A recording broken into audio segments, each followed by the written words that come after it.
My name is Alexandra Haas and I work at a Volkshochschule, a folk high school in the area between Cologne and Bonn.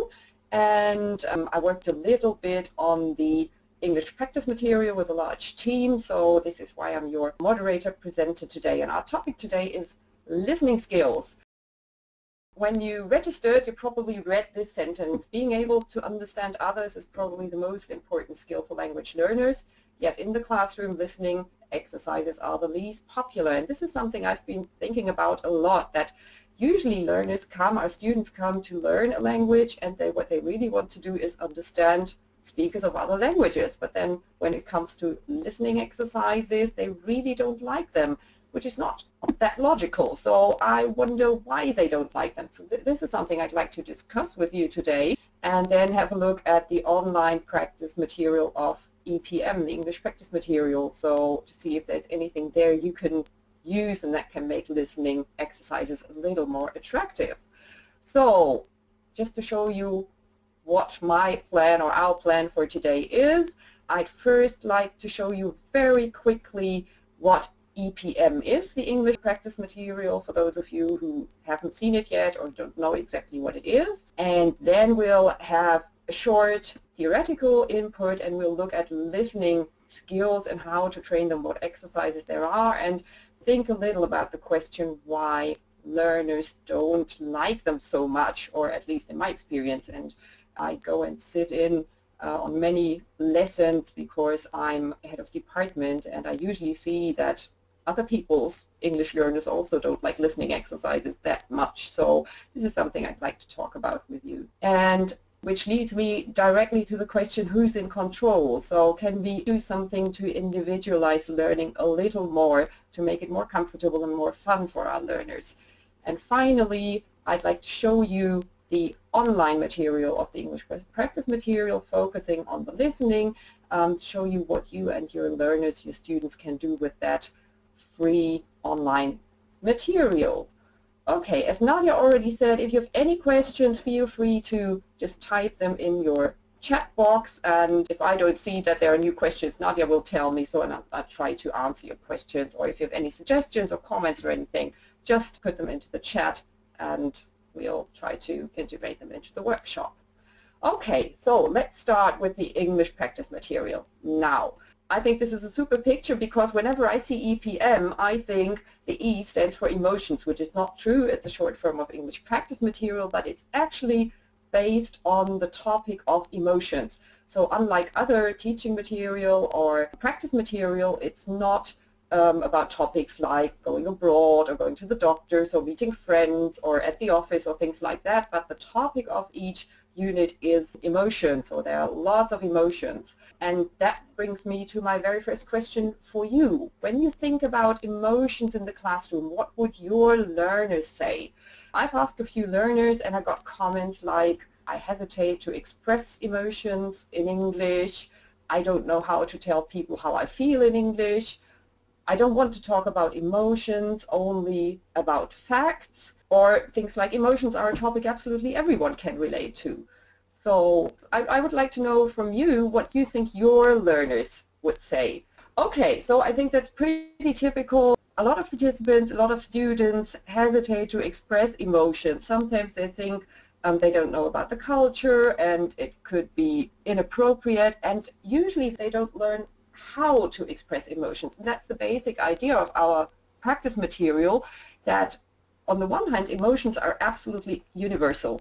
Everybody has emotions. That's not culture dependent. Wherever you come from, you have emotions, and they're very similar all across the world. They're not dependent on sex, on age, on culture. The way you express them, of course, is dependent on culture, but the emotions themselves are always there. But we hardly ever learn how to talk about them or how to deal with them, and just how to express them, apart from saying, I'm happy, I'm not so happy. So we thought that would be a really nice hook, a really nice starting point for our practice material. So what does that mean? And we now have two sets. The first one was the one on the levels B1, B2, and now pretty new, the material on the levels A2, B1. And there are always 4 booklets or 4 books to each series. I'll talk about that later. And in each book you find 20 units centering on 20 emotions or using them as an idea giver, as a topic or whatever.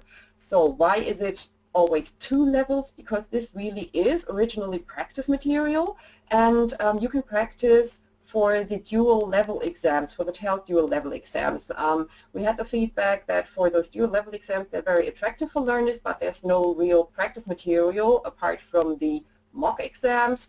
So TELC decided to develop some material. But the nice thing is that you can use the material in a very flexible way, in many ways, and you can also simply use it to bring your participants to those levels, even if they don't want to take an exam in the end.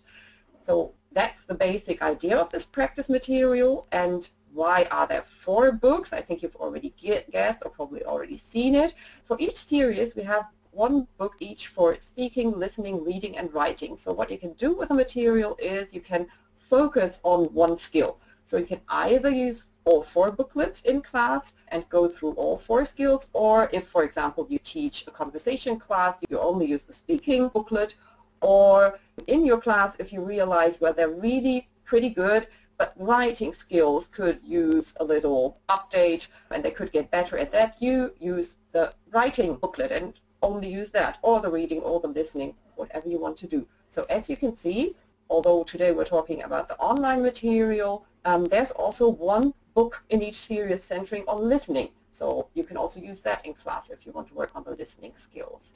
And apart from those 4 books, in each book, as I said, you find 20 emotions, 20 units. And here on the left, you see the 20 emotions that are the topics for the units in the A2, B1 series.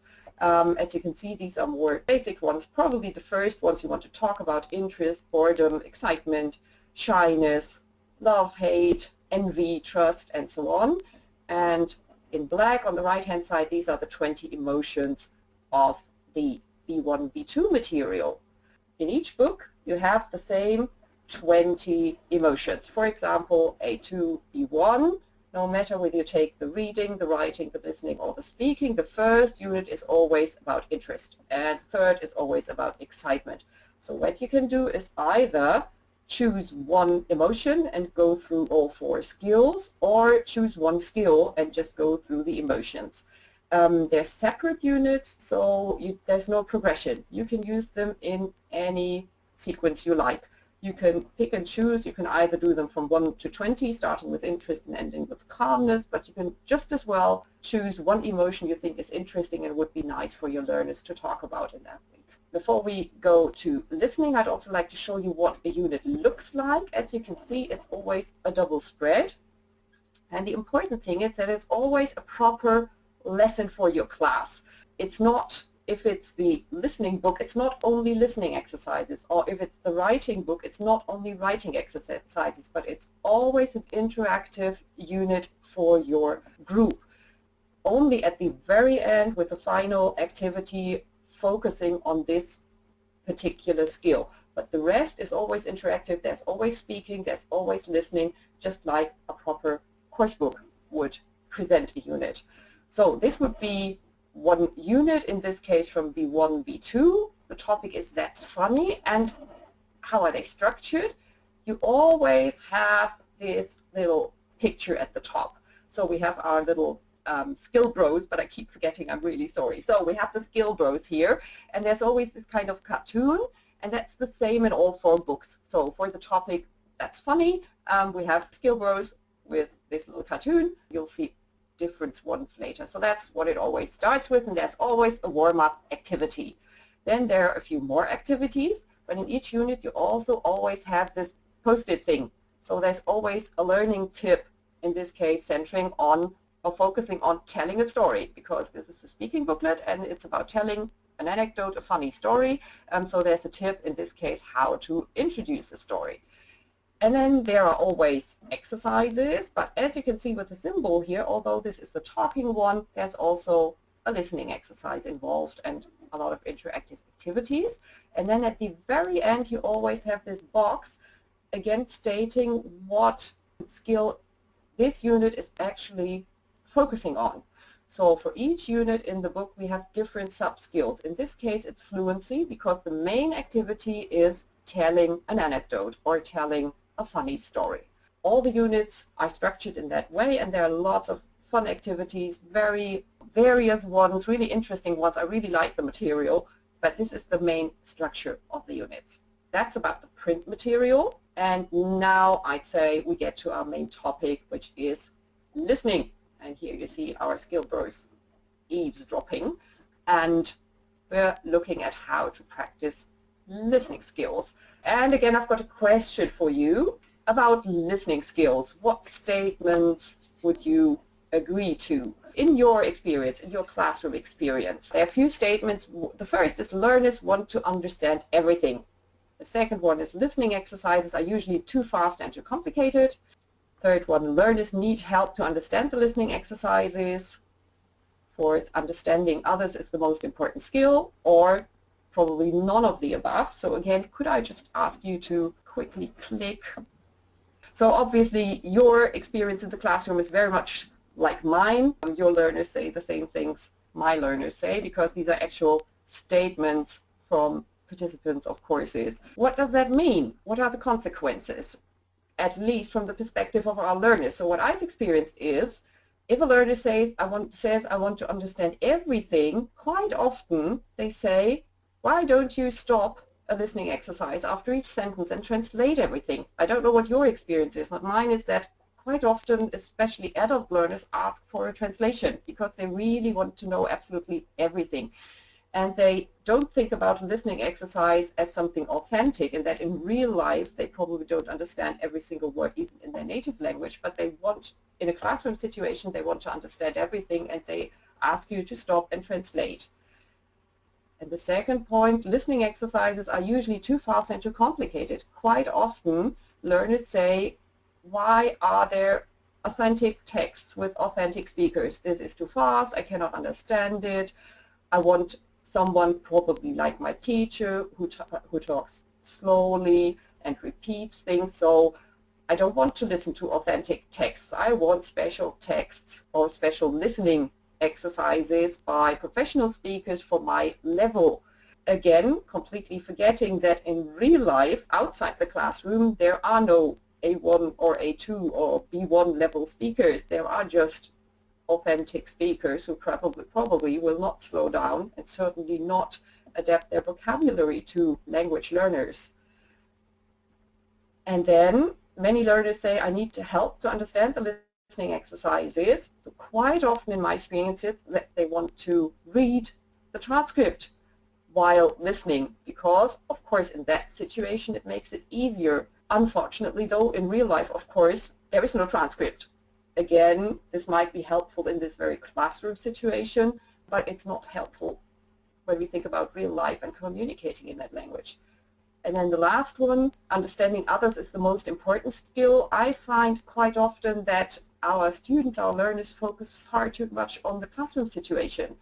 So their main goal is to understand the teacher and the other learners, because that's the actual situation, and they cannot really relate so much to the situation being in another country. Of course, this is different if they learn the language of the country in the country. Then they see immediately why this is important. So, for example, here in Germany, learners who learn German, but it's more complicated in my experience with people who learn English, in this case, or French or whatever in Germany, because they really focus on the classroom situation. Does that help? Not really. I'm always really in favor of asking my participants what they want, but usually when it comes to listening exercises, it's not that helpful. So this is a bit confusing. This is also our little illustration with the skill growth about confusion. As you can see, where do we go from here? What should we do? I think we might need a little bit of, well, theory, not really, but looking at what people actually need when it comes to listening, and probably we'll find an idea or some solutions where to go from here. I'd like to look quickly at different types of listening, and probably we can find an answer here, what is relevant for our learners and how we could make listening more fun for them. As you all know, there are different types of communication. Direct communication you're talking to someone, or mediated communication, which simply means through a medium, like we're doing now. You're listening to me, I'm speaking into my microphone, you're listening to the computer. And I'd like to quickly look at the different types. Now, of course, as you all know, there's direct interpersonal communication. So, for example, you talk to someone, you ask for directions, and you get them. You listen to the directions. Or you ask for a price, you get an answer, which you want to understand. Here, of course, the advantage is that you get a direct feedback, and as a learner, you can ask for repetition and things like that. And then there's monological communication. Of course, you go and listen to a talk or to a lecture. But again, although you're not communicating, it's not a dialogue, you see the person talking, usually. The person is standing in front of you. And quite often they use visuals, a PowerPoint presentation, a poster, they write on a board or whatever. So again, there's a lot of help when it comes to understanding what people say, even in a lecture or a talk. And then in mediated communication, which of course in our time is getting more and more, again, there's also dialogue. You talk to people on the phone or online chat or whatever. Here, of course, the disadvantage is you cannot see the mimics or gestures unless, of course, you Skype and use the camera, which makes it really hard for language learners. I mean, you have to get to, well, let's say at least B1 level to be able to do simple phone calls. Before that, it's really hard and stressful, simply because you cannot see and react to people. And then you can listen to communication in a film, an audio play, for example. That happens as well. But then again, at least when you watch a film, you can see those people. You can see their mimics, their gestures. You can see the situation, which makes understanding much easier. And then there's monological communication, which is, for example, the dreaded announcements at the airport, weather forecast, and things like audiobooks. But especially announcements are just terrible, also for native speakers. I don't know what you feel about them. I'm always totally stressed when I'm at a station and I try, and there are announcements, and I hear that it's relevant for me because it's my platform, but I can't understand half of it. So although I know what the topic is, and the structure is usually clear, the disadvantage clearly is the sound quality, and there's no option to repeat. So these are real-life situations. So, for example, as you can see, things like either when you listen to someone, you also talk. So you are in a situation, you see the people, you can react. Or when you listen to a speech, a talk, a lecture, you usually see people. You can see their gestures, and they can react to you as a group because they see the group reaction. Anyone who gives a talk can see whether people are completely lost or bored or whether they're interested or whatever. Of course, you sometimes also listen to audiobooks or radio shows or whatever, but then you're usually on your own at home. And with an audiobook, you can always stop and repeat. Why am I telling you this? What's the situation inside the classroom? It usually looks like that. There are many people, let's say a group of 15, sitting next to each other and listening to people talking on a CD or whatever. And this is something actually that absolutely never occurs outside a classroom. I tried to find at least an example where there are 20 people listening to a CD, or to 2 people talking to each other on the radio, or listening to an audio play. In my life, this doesn't happen. I don't know whether any of you does that, but I never meet with people to listen to an audiobook or to listen to a radio show. Of course, I go to a cinema, but there I can see people talking to each other. But what we do in class is something, and what we do regularly, because this is what the course books offer. They have a CD, and you make everybody listen to that and then answer questions. It just doesn't happen. And probably, just probably, this is the reason why our learners are so stressed and unhappy with listening exercises.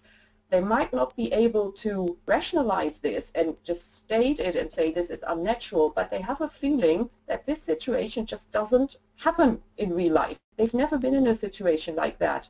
And this is what makes them, well, unhappy, why they are stressed, why they get angry. This is a totally unnatural situation. And in a way, they have a feeling that this is not normal.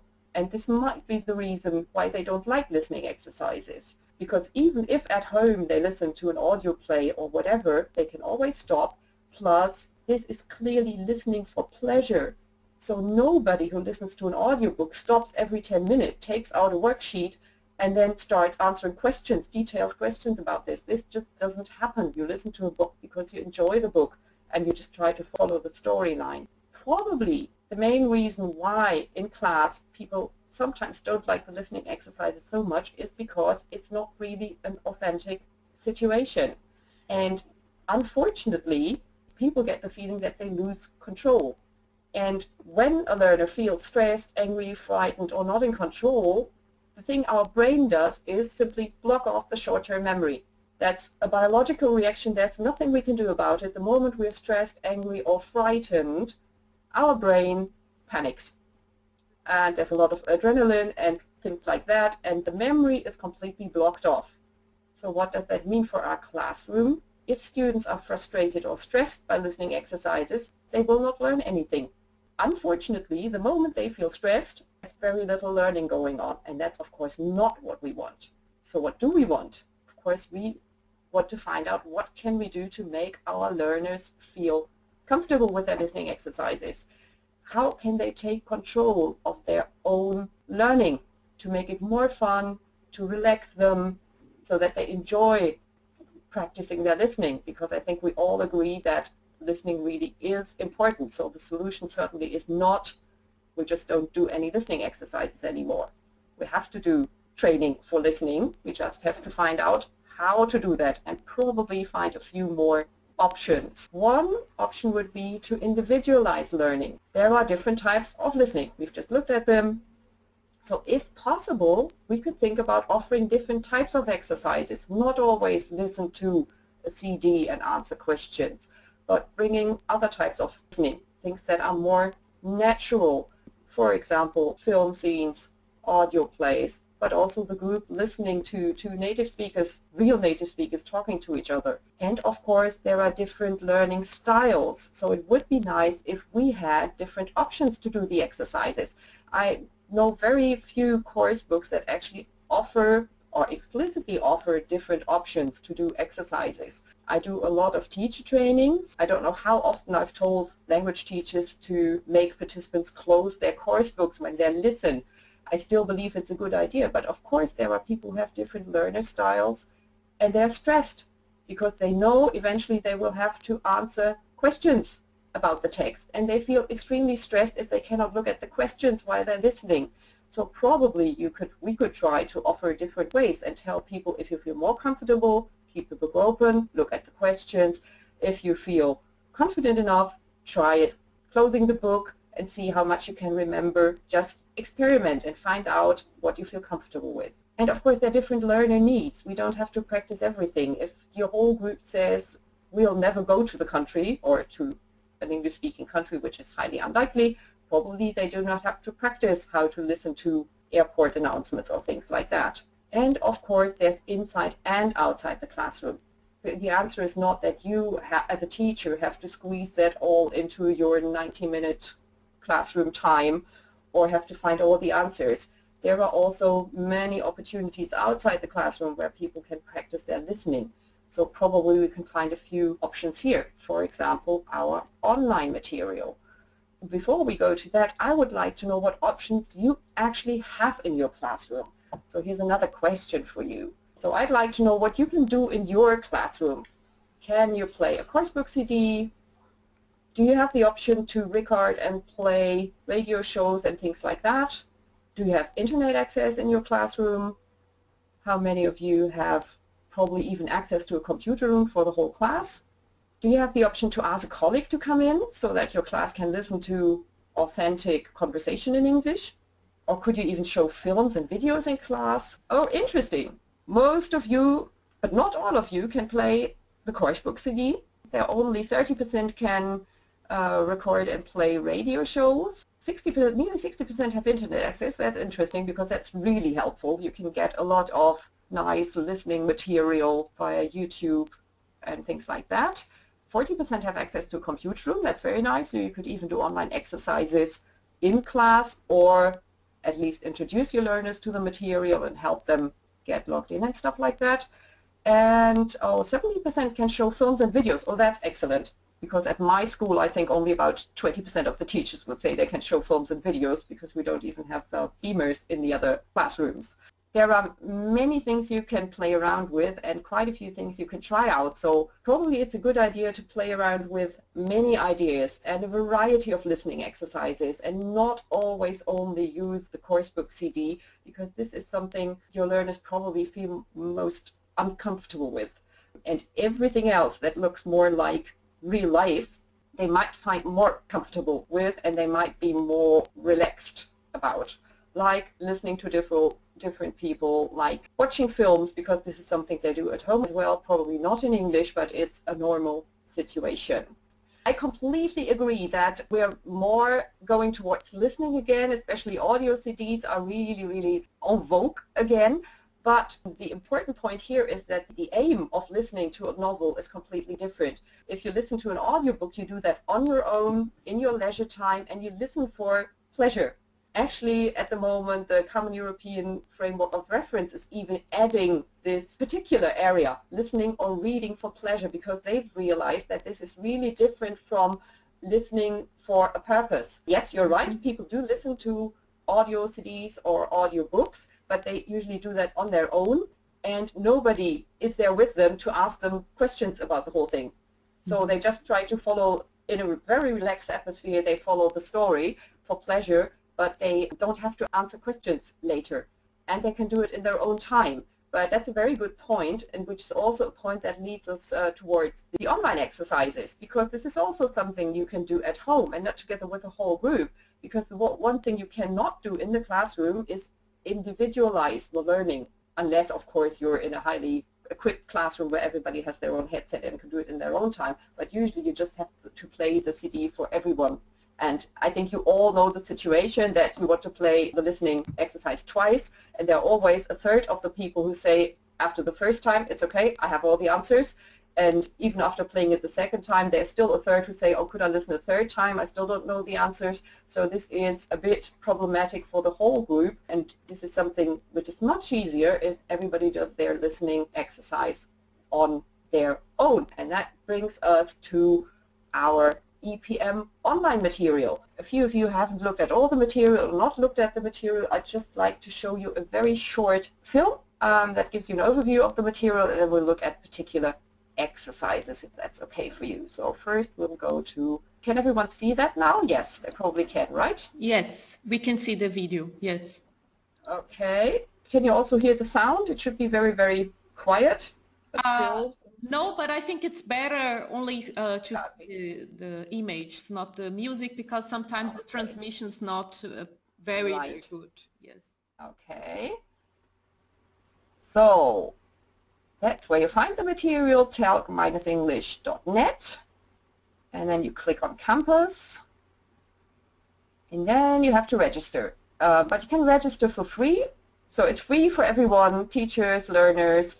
You just type in a username and a password, and that's it. And then you have to enter some personal details. I'll show you later why this is important. And you create an account. And this video is still only about B1, B2. By now there's also A2, B1 you can choose. You can either choose to do the complete material or the focused learning, and we'll go to the focused learning in a minute. And then you click on View Course, and then you can choose from the different exercises you have. Here are just some impressions. They're usually really nice and colorful, and a huge variety of exercises, so it's really quite exciting, not boring. Different types of exercises as well, and of course you always get a feedback directly.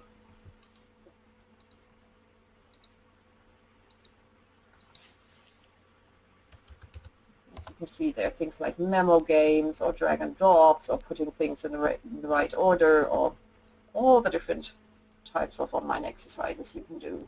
Look at, as I said, by now the screen looks like this. You can probably see this. There's now the material for A2, B1 and the material for B1, B2. So depending on the level your learners have, they can either choose this or this. And of course, they can also use this independent of the books. So even if you're not using all the books, or if you're not using any of the books, you can still use the online material. It's really nice, free practice material, no matter what book you're working with. And we're now looking at the English practice material A2B1 example, and we'll go to the focused learning, because that's where we can find special exercises for the different skills. And I'll just show you another screenshot before we go there. This is what the next screen looks like then when you click on the focused learning. And as you can see, again, there's a short welcome section. So for learners who go there the first time, they get a short introduction. And then you can choose what you want to practice. So you can either practice grammar or listening skills or vocabulary practice or reading skills, but you can also choose a level. So your learners can say, okay, I think I'm rather A2, so I'll start with a selection of A2 exercises, or I'm rather at the upper end of the scale, so I choose B1 exercises. And somebody already played around with the practice test, I think. There's also a section where you can test what you've learned. And in our case now, I would like to show you some listening exercises. And later, when we finished, I'd suggest you all go online and log in. We'll not do that now because I don't know how many of you have already registered, and that takes a few minutes. Probably you do that on your own. So we're online now, and as you can see, that's the screen. And I now click on the listening skills. And now I'll simply scroll down just to show you how many there are. As you can see, this is the A2B1 material, the listening skills. And if you scroll down, you see there are loads of different exercises. More and more and more. So many, many exercises. As a teacher, of course, you can decide what to do with them. I sometimes tell my learners, go to the listening skills and do one particular exercise. But what you can just as well do is simply show your learners the website and let them decide themselves what they want to do. So just work their way through the material and just do it on their own.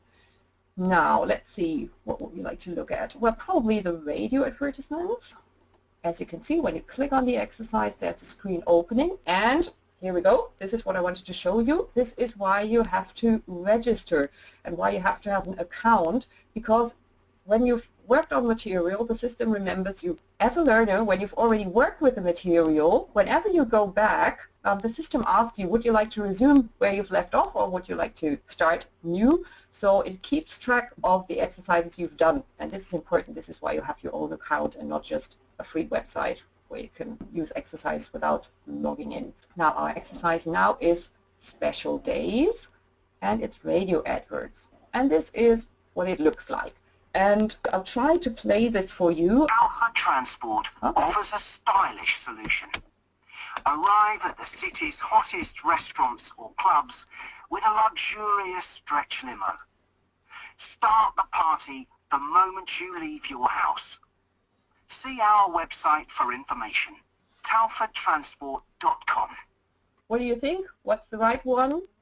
Bachelorette party? Probably this one.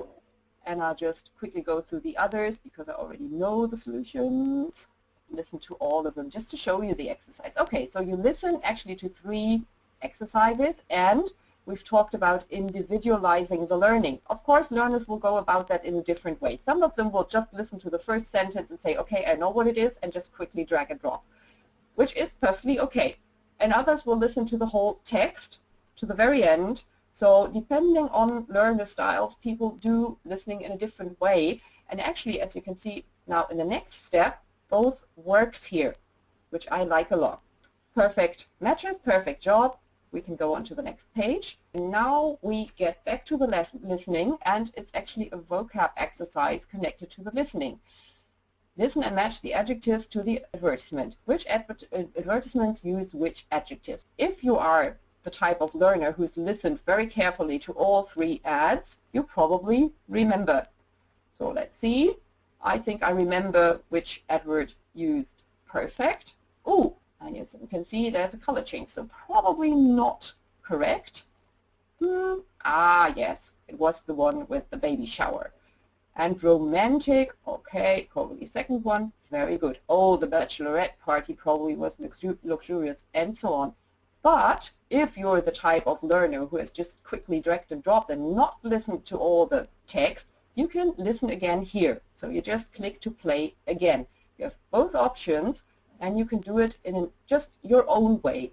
And each learner can decide what is the best way for me. There is no one option. You can always do it either way. So I quite like that, and it still works. At one point you're forced to listen carefully to the text, or else you won't find the answers here and find the fitting words, but still you get some help what to put, where to get the right solution. Stressful, ooh, beautiful, no, here. I'll just quickly put them in the right boxes just to show you. And you can go back to the text, listen again, and just see what happens. And sorry, I have to click through the whole thing now just to finish this, to show you what it looks like when you're finished. Okay, you get an impressive, you got it all right. And would you like to practice your listening skills more? Yes, click here.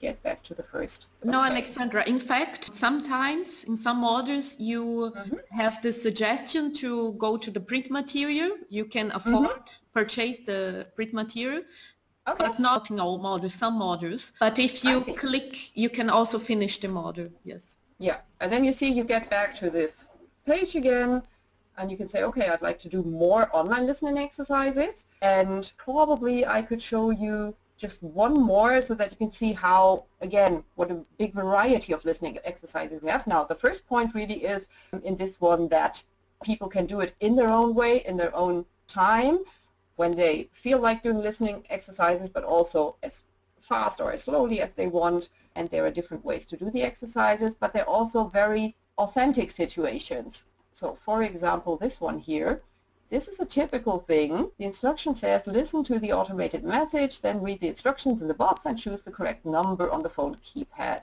If no number is asked for, click on no number needed. You moved house 3 months ago, you informed your telephone company, but your phone bills are still going to your old address. You are calling to fix this problem. And I'll just play you the little text, just a second. Thank you for calling Global Call, the phone company connecting you to the world.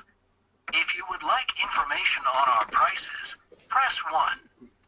If you are calling about your bill, press 2.